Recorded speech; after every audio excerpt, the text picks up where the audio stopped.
بسم اللہ الرحمن الرحیم۔ حضرت صہیب رضی اللہ تعالیٰ عنہ سے روایت ہے کہ رسول اللہ صلی اللہ علیہ وآلہ وسلم نے فرمایا، تم سے پہلے لوگوں میں ایک بادشاہ تھا، اس کا ایک جادوگر تھا۔ جب وہ جادوگر بوڑھا ہو گیا، اس نے بادشاہ سے کہا، اب میں بوڑھا ہو گیا ہوں، آپ میرے پاس کوئی لڑکا بھیج دیجئے، میں اس کو جادو سکھا دوں گا۔ چنانچہ اس نے اس کے پاس ایک لڑکا بھیج دیا، وہ اسے سکھانے لگا۔ جب وہ لڑکا جادو سیکھنے کے لیے جاتا تو اس کے راستے میں ایک راہب تھا، وہ اس کے پاس بیٹھنے اور اس کی باتیں سننے لگا جو اسے اچھی لگی۔ جب وہ جادوگر کے پاس آتا تو راہب سے گزرتے ہوئے اس کے پاس بیٹھ جاتا، اور جب وہ جادوگر کے پاس جاتا تو وہ تاخیر کی سبب اس کو مارتا۔ اس لڑکے نے راہب سے اس بات کی شکایت کی۔ راہب نے اس سے کہا، جب تمہیں جادوگر سے ڈر لگے تو اس سے کہنا، میرے گھر والوں نے مجھے روک لیا تھا، اور جب گھر والوں سے ڈر لگے تو کہہ دینا، مجھے جادوگر نے روک لیا تھا۔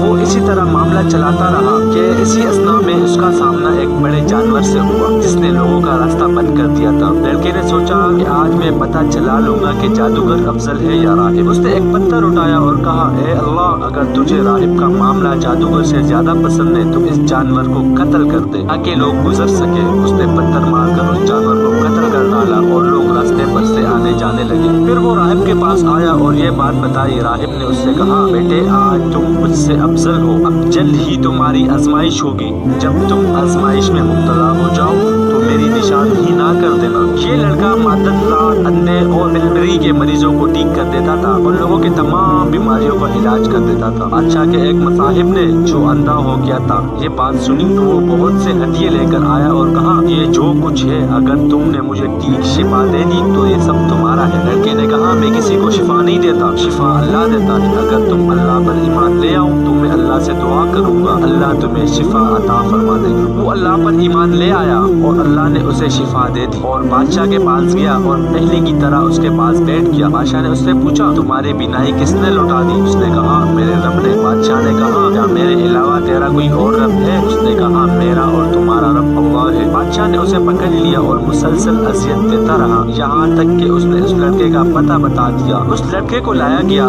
بادشاہ نے اس سے کہا، بیٹے، تمہارا جادو یہاں تک پہنچ گیا ہے کہ تم اندھوں کو ٹھیک کر دیتے ہو؟ لڑکے نے جواب دیا، میں کسی کو شفا نہیں دیتا، شفا تو صرف اللہ دیتا ہے۔ بادشاہ نے اسے پکڑ لیا اور اسے مسلسل اذیت دیتا رہا یہاں تک کہ اس نے راہب کا پتہ بتا دیا۔ پھر راہب کو لایا گیا اور اس سے کہا گیا، اپنے دین سے پھر جاؤ۔ اس نے انکار کیا تو اس بادشاہ نے ایک آرا منگوایا اور اس کے سر کے درمیان میں رکھا اور اسے چیرا یہاں تک کہ اس کے دو ٹکڑے ہو کر ادھر ادھر گر گئے۔ پھر بادشاہ کے مصاحب کو لایا گیا، اس سے کہا گیا، اپنے دین سے پھر جاؤ۔ اس نے بھی انکار کر دیا۔ اس نے اس کے سر پر بھی آرا رکھا اور اس کو چیر دیا، اس کے دو ٹکڑے ہو کر ادھر ادھر گر گئے۔ پھر اس لڑکے کو لایا گیا اور اس سے کہا گیا، اپنے دین سے پھر جاؤ۔ اس نے انکار کیا تو اس بادشاہ نے اپنے چند ساتھیوں کے حوالے کیے اور کہا، اس کو فلاں فلاں پہاڑ پر لے جاؤ، جب تم پہاڑ کی چوٹی پر پہنچو تو پھر بھی اگر یہ اپنے دین سے پلٹ جائے تو ٹھیک، ورنہ اس کو اس چوٹی سے نیچے پھینک دو۔ چنانچہ وہ اس کو لے کر پہاڑ پر چڑھ گئے۔ لڑکے نے اپنے رب سے دعا کی، اے اللہ،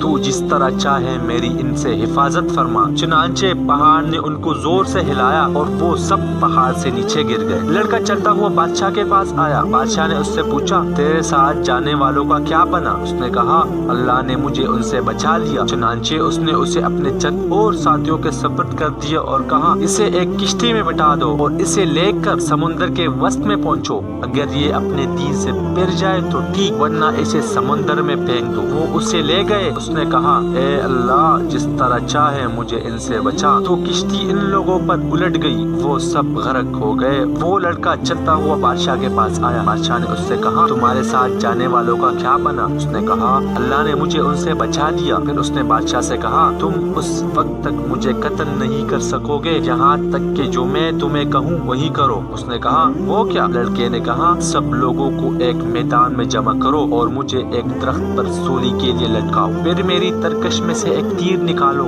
اسے کمان کے درمیان میں رکھو، پھر کہو اللہ کے نام پر